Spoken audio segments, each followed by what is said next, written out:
pedir a bênção de Deus sobre a nossa comunidade, sobre as nossas mães e sobre essa água. A bênção mais bonita da igreja, a bênção de Maria Auxiliadora. A nossa proteção está no nome do Senhor. Que fez o céu e a terra. Ave Maria, cheia de graça, o Senhor é convosco.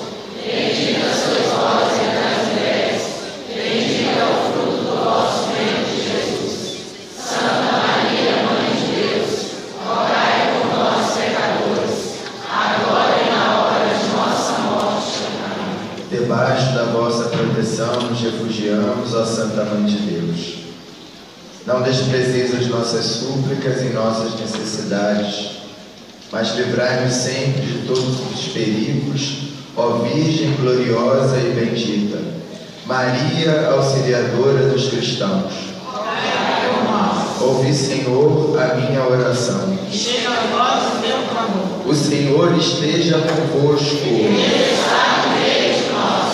Senhor eterno e onipotente, que pela intercessão do Espírito Santo nos dignaste preparar o corpo e a alma da gloriosa Virgem Mãe Maria para a digna morada do vosso Filho.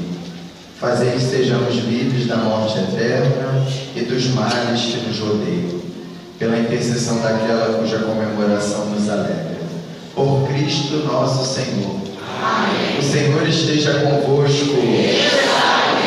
Abençoe-vos o Deus Todo-Poderoso, Pai, Filho e Espírito Santo. Amém. A alegria do Senhor seja sempre a vossa força, e de paz e que o Senhor nos acompanhe. Graças a Deus. Viva as nossas mãos!